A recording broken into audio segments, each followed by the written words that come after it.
6 or 7 inches. Rickie Fowler, 8 under 62. Rickie, that's the first time that's ever been said in U.S. Open history. Talk us through your round a bit.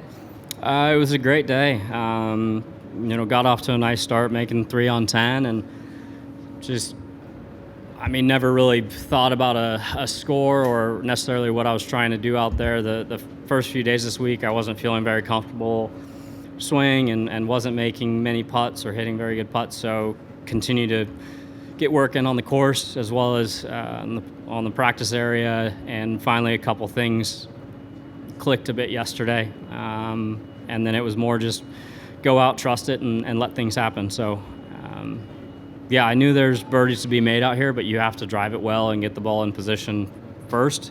We did that, and from there just managed our way around really well. Last year you left Boston as the first alternate on the list. Is it sweeter to be here this year after coming that close? No, I wish I didn't get in. No, it's nice to be back in a good position and back inside the top 50 in the world, and obviously want to continue to move forward and up.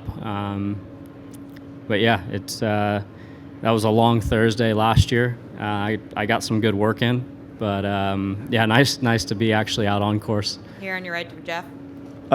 Did you feel something when you were warming up, and then when you were during the round, did you have any idea where you stood in terms of score?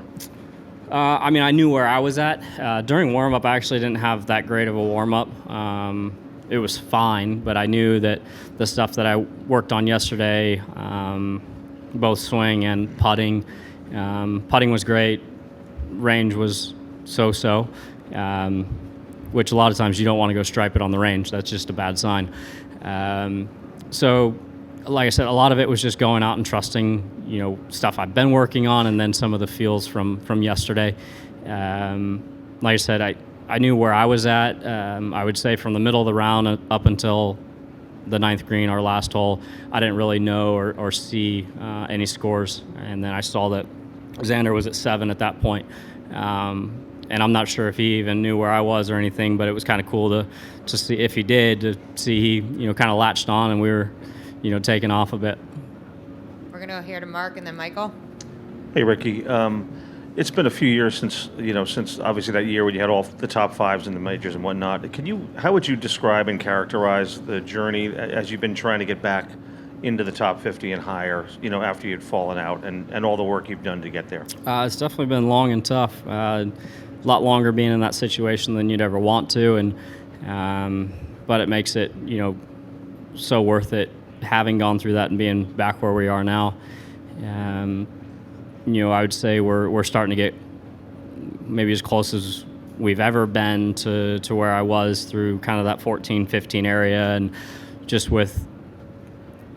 I've been playing, fairly consistently, but a lot of it for me is what I've been able to get out of kind of off weeks or where I'm not playing very well and still able to, make the cut and kind of turn those into at least top 20s or top 10s. And the last few years, those were missed cuts and going home.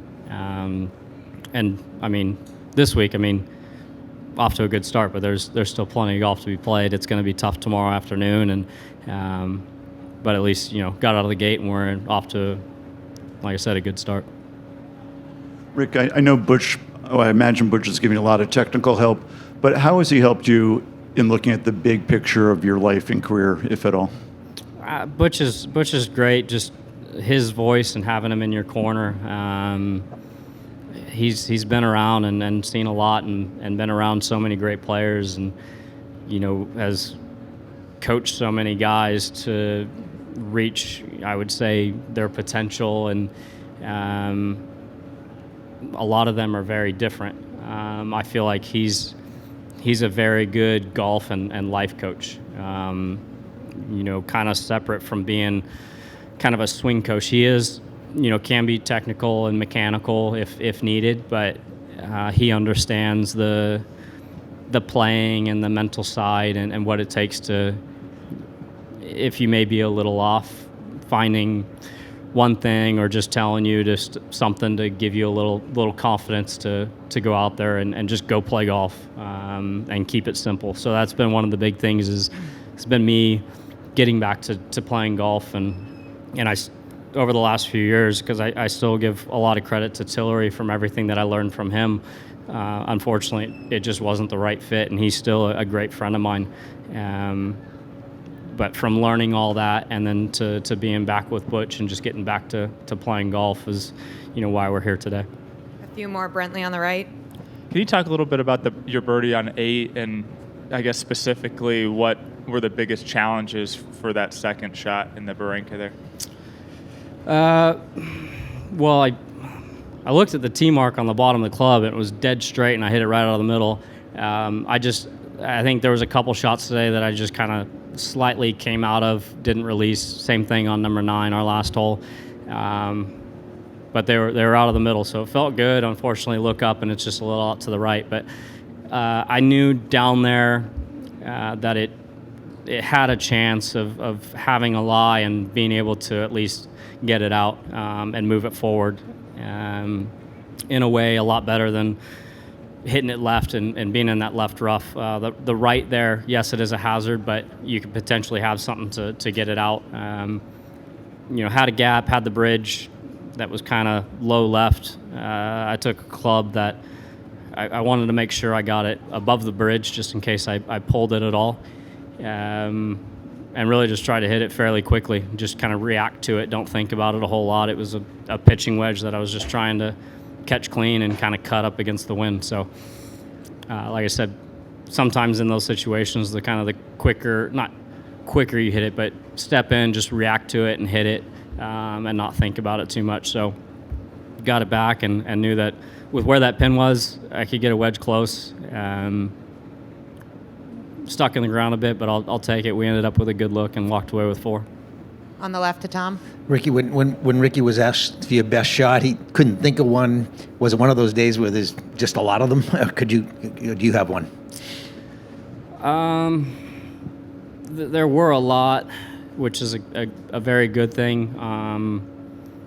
One of the good ones, the 5-iron into 16, getting it to the position where I was to that front pin. That was up there.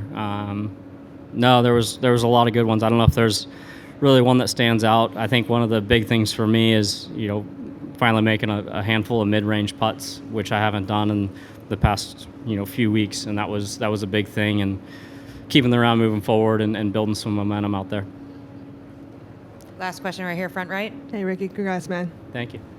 Hey, so yesterday you played with Michael Brennan, who dressed up as you as a kid. I seem to remember a story from back in the day that you dressed up as Fred Couples, maybe, for Halloween. Is that true? Yeah. What would have a round like today meant to that little guy? I mean, for me, growing up, I guess, like you said, I dressed up as Freddie. I can't remember exactly what age I was, maybe 4 or 5. My dream was always just to play on the PGA Tour. Win, but it was just to play on the PGA Tour, and whatever came with that came with it. So, if you were to tell me as a kid that, out here and have won multiple times, and I'd be stoked. But obviously, being human and me and being out here, I want more. So that's why we're still chugging along. Rickie, thanks for your time. Great round. Thank you.